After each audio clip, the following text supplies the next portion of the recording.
Hai teman Kilin, perkenalkan, saya Kilin yang akan menemani malam-malammu bersama teman tak kasat mata.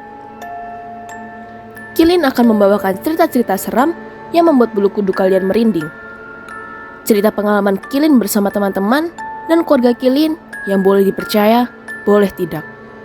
Yang pasti, akan ada yang menemani kalian saat mendengarkan cerita ini. Sebelum kalian mendengarkan cerita Kilin, jangan lupa untuk subscribe, tekan tombol lonceng, like, comment, and share ya. Hai, aku Kilin. Mau menceritakan kisah-kisah seram yang aku alami saat berlibur ke ibu kota kita selama hampir 1 minggu. Nama dalam cerita ini aku samarkan ya teman Kilin. Saat itu aku dan keluargaku menyewa salah satu apartemen yang ada di ibu kota. Dan apartemen tersebut berada di satu kawasan dengan salah satu mall yang cukup terkenal di sana. Kita memilih apartemen ini selain letaknya yang strategis karena berada di satu area dengan mall dan juga dekat dengan daerah-daerah yang akan kita kunjungi. Apartemen itu memiliki kesan pertama yang bagus, selain luas, bersih dan juga nyaman. Apartemen ini memiliki 2 kamar tidur yang cukup luas dengan toilet di bagian depan, ruang tamu dan ruang keluarga yang dipisah dengan sekat lemari kecil, dapur mini, ruang makan, serta balkon yang hanya ditutupi dengan pintu kaca. Aku tidur dengan kakakku yang bernama Kak Erika di kamar belakang. Sedangkan kedua orang tuaku tidur di kamar depan atau kamar utama. Dan kakakku yang bernama Kak Rio tidur di sofa di ruang keluarga karena kebiasaan dia yang suka nonton TV hingga larut. Hari pertama kita belum merasakan apa-apa. Saudaraku yang tinggal di daerah Jakarta juga mendatangi kami dan pulang hingga larut malam. Pagi hari di hari kedua pun juga tidak merasakan apa-apa. Kita menikmati hawa pagi di balkon dengan pemandangan gedung-gedung tinggi. Hingga di malam ketiga pun tiba. Malam ini kami tiba di apartemen lebih cepat dan kembali menikmati suasana malam di area balkon. Saat sedang menikmati malam, di seberang tower kami melihat ada salah satu kamar di apartemen yang lumayan mencurigakan. Jarak dari towerku ke tower seberang tidak terlalu jauh, hingga kami dapat melihat aktivitas apa yang dilakukan di tiap kamar. Jam menunjukkan pukul 7 malam. Tapi kamar itu sudah gelap. Tidak ada satupun lampu yang menyala. Hanya terlihat lampu merah samar-samar dari seberang. Awalnya kami kira memang kamar itu tidak berpenghuni. Tapi ketika keesokan harinya, saat aku dan Kak Erika sedang berada di balkon, kita melihat kalau kamar itu seperti ada yang menempati. Di bagian balkon terlihat ada jemuran baju, dan dari pintu kaca seperti ada yang sedang berjalan. Aku dan Kak Erika pun bercanda kalau kita terlalu usil sampai-sampai memperhatikan kamar-kamar kosong di seberang tower. Tapi, ternyata apa yang aku lihat dan aku pikirkan benar adanya. Kalau kamar itu aneh. Seperti malam sebelumnya, aku dan Kak Erika yang suka berada di balkon melihat kembali kejanggalan di kamar itu.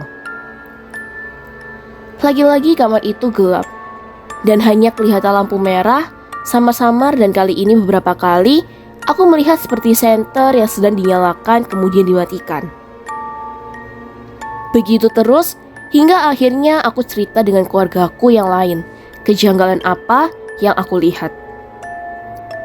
Tapi di malam ini, saat aku menunjukkan ke kedua orang tuaku kamar mana yang aku ceritakan, dari dalam kamar seperti ada orang yang melihat ke arah kami dan wajahnya seperti sedang marah. Tidak hanya kejanggalan yang ada di tower seberang, apartemen yang kami sewa pun banyak hal-hal aneh yang kami alami.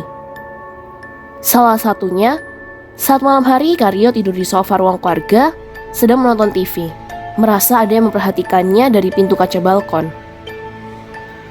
Saat Kak Rio menoleh ke arah pintu kaca, dia tidak melihat siapa-siapa. Terkadang Kak Rio juga mendengar seperti ada suara yang sedang mengobrol dari arah balkon. Hingga akhirnya, saat Kak Rio yang selalu ke toilet lebih dahulu sebelum tidur, melihat penampakan yang membuatnya ketakutan. Lampu dan TV sudah ia matikan. Dan selesai dari toilet, ia yang berjalan menuju ke arah sofa melihat seperti ada sosok wanita berambut panjang berdiri dari luar pintu kaca melihat ke arahnya.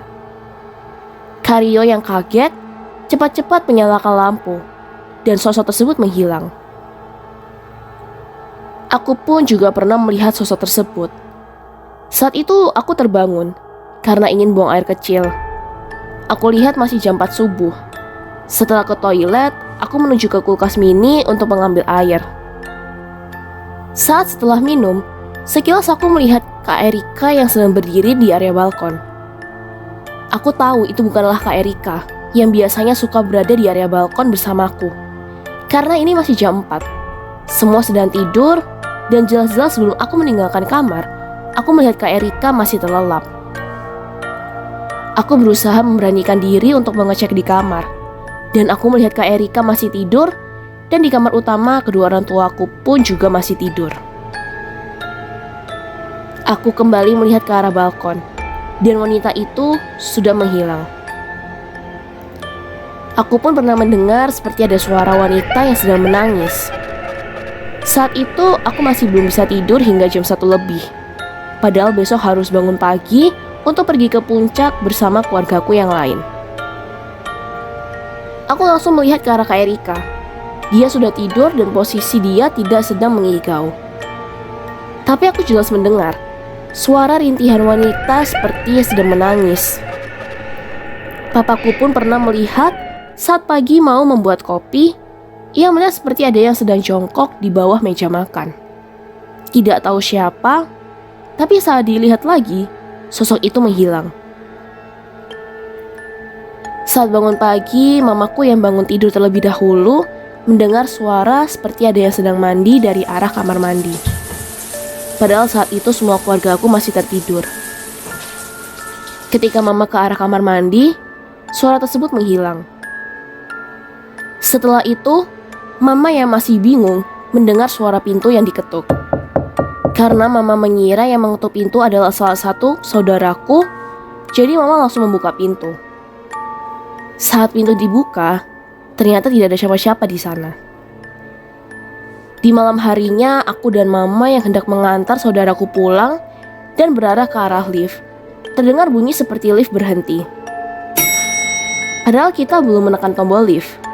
Kita yang awalnya sedang mengobrol hening sejenak dan melihat ke arah pintu lift yang terbuka, dan tidak ada satu orang pun yang keluar dari lift itu. Tidak lama kemudian, pintu lift kembali bunyi dan menutup dengan sendirinya seakan-akan seperti ada yang baru saja keluar dari lift itu. Karena kejadian tersebut, malam ini saudaraku memilih untuk menginap di apartemen dan pulang besok hari. Di lift ini pun aku pernah merasakan kejadian dan pengalaman menyeramkan. Saat itu aku yang hendak ke minimarket di bagian bawah apartemen, mau tidak mau harus menggunakan lift sendirian. Aku yang akan ke lantai basement, tiba-tiba pintu terbuka sendiri di lantai yang memang tidak aku tekan. Saat aku lihat ke arah layar di atas tombol lift, aku berhenti di lantai 7. Pintu lift terbuka dan ketika aku melihat ke arah luar, aku tidak melihat siapa-siapa. Lantai 7 sepi dan sedikit gelap. Mungkin karena sudah ketakutan dan mulai merinding, aku merasa seperti ada yang masuk ke dalam lift dan cepat-cepat menutup pintu lift. Aku tidak berani melihat ke sekelilingku, dan saat lift sudah di lantai basement, aku cepat-cepat keluar. Selesai membeli keperluanku di minimarket ini, aku menelpon papa dan meminta tolongnya untuk menjemputku di bawah. Teman Kilin, apa kalian juga pernah tinggal di apartemen yang berhantu? Hati-hati ya kalau mau tidur malam di apartemen kalian. Terima kasih karena sudah mendengarkan cerita Kilin hari ini. Jangan lupa datang dan dengarkan cerita-cerita seram Kilin lainnya.